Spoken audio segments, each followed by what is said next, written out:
Could you imagine that you are in the street or in your balcony, for example, and at noon looking at the sun, and it's dark, a dark sun? Yes, it's solar eclipse, and it's taking place even as we speak, but in other parts of the world. I mean, it's between the European continent to North and South America. But what's solar eclipse and why it's happening? And is there any precautions for those who want to stare at the sun while the solar eclipse is taking place? All these questions, we are going to have their answers, as we do have via phone Dr. Yasser Hady, professor at the National Institute for Astronomical and Geophysical Research, Department of Sun and Space Research, Helwan Observatory. Thank you very much for being with us, Dr. Yasser. Yes, good morning. Good morning, sir. Sir, let's simplify the whole story for our viewers. What's solar eclipse? So, well, the solar eclipses are happening. Let's define the solar eclipse. It's something like occultation of objects between each other. In solar eclipse, the eclipses occur according to the fact that the astronomical objects rotating around themselves and around each other. And due to these types of rotations, it can happen that they occult each other. For example, the moon during its rotation around the Earth can pass between it and the sun. This is what we call solar eclipse. Also, on the other hand, the Earth itself can be between the sun and the moon, and this is what we call lunar eclipse. And according to the position of the passing, we can classify the eclipses. Yeah, sir, but it's happening because of this theory. I mean, there is partial and total eclipse, true? Yes, and annual also. There are three types of solar eclipse and also many types of lunar eclipse. I mean, can I consider it as a natural phenomenon, or the climate change and the story about the ozone layer, for example, and our activities as human beings? This has something to do with that, or this is something which is totally different? Yes, it is a natural phenomenon. It happens every year, and there are many eclipses happening all over the world, but we are not speaking about it. Therefore, we cannot see. Therefore, the media doesn't speak about these eclipses, but usually it happens many times during the year itself also. And you mean according to the geographic location? Geographic location and astronomical rotations, as I mentioned before, so on and so on. As a researcher in this in my humble opinion, very difficult speciality, when was the first time we recorded solar eclipse? The first time? I think the old civilizations observed solar eclipses many times, and they built many myths about these eclipses, and they thought that something like monster swallowed the moon itself or the sun, and they began to make some rituals to return this object again, and so on. Sir, forgive my ignorance, please.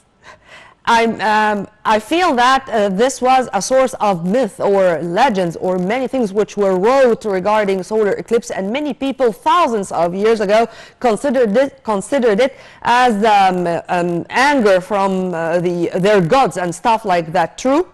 No, it's a natural phenomenon, and as I told you, it happens every year and many times during the year itself. Okay. I mean, do we have, for example, some Arab scientists or those scientists who were very much specialized in astronomy, they spoke about that? Yes, of course. Many Arab scientists and astronomers mentioned the solar eclipse in their writings and books, and the people can return to the old laboratories and see how, for example, Al-Battani and Bayruni and Al-Farabi and Ibn al-Haytham, I think? Yes, of course, yes. Because I'm really proud when I was searching regarding this, and I know that we were, as usual, all the time when it comes to that, you would find the most, let's say, accurate definitions are coming from Arabic book. Sorry, I didn't hear.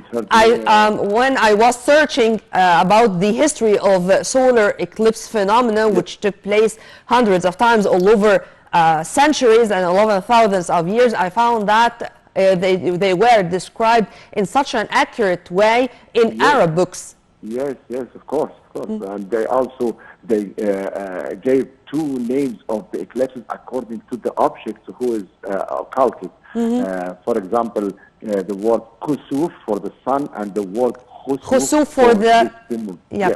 Yes. Of course, you are going to find millions of people gathering, whether in Europe or in North or South America, where they can witness the phenomena. But I think that there are many precautions which should be taken to witness this phenomena. True? Yes, but yes and no, because the precautions are actually taken when we look to the sun itself, because we are concentrating on these precautions because of the curiosity taken by the people themselves to when they say that the world gets black and dark, and then they will ask what happened and so on, and then they begin to look to the sun. But usually we cannot look to the sun in any case. Therefore, we are making such precautions to look to the sun. Yeah. Sir, does this phenomena have more secrets? I mean, is it still there studies, whether by us, by NASA, by any institution specialized in your specialty, studying solar eclipse and trying to know more about it? Yes, of course. The solar eclipse, for example, is a good chance, a very good chance to study the corona of the sun. Because it's in the normal case, usually cannot be studied during without any eclipse, because its illumination is lower than the illumination of the disk itself. Therefore, when a solar eclipse happens, many scientists go to the places of the observations to study the corona of the sun itself. If you permit me, sir, to continue with that, because for me this is very exciting. The solar eclipse phenomena, do we have any impacts on Earth after it happens? Is there any things which we do notice after it takes place, and this is something normal or something which we are used to witness after it's happening? You mean impacts, repercussions, results? Yes, because during the eclipse itself, the solar disk gets black, turn black, and slight decrease in temperature happens during the time of the eclipse. But after the end of the eclipse, everything will return back to the normal case. As far as I know, sir, the solar eclipse may last from 10 seconds to about 7 minutes or something like that. True? Yes, yes, yes. Let's imagine together if this phenomena can take place for longer than that. Oh, it will be it will be the people will get afraid and so on, but I think there is no solar eclipse get more than 7 minutes.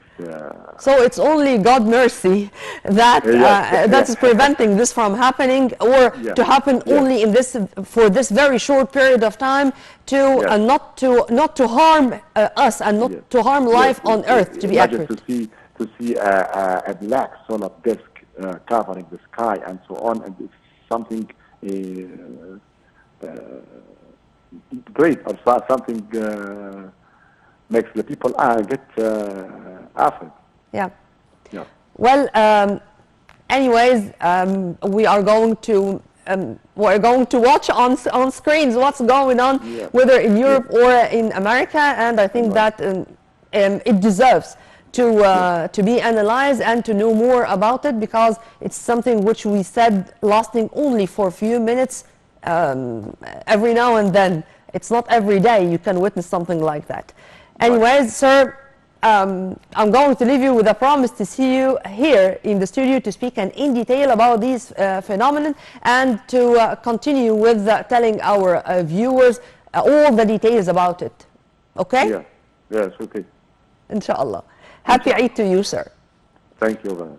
Well, we were very much delighted to have with us via phone Dr. Yasser Hady, professor at the National Institute for Astronomical and Geophysical Research, Department of Sun and Space Research, Hulwan Observatory. And as we said, the phenomenon is taking place in Europe and in North and South America. So I think we are all going to watch it on screens, because, as we said, it's a very exciting phenomenon and it's happening rarely. It's not every now and then. Well, by this we come to the end of our episode. Stay tuned on Nile TV International always for more updates, and for more details please log on to www.nileinternational.net. Many thanks for watching. This was Nermeen Abdurrahman.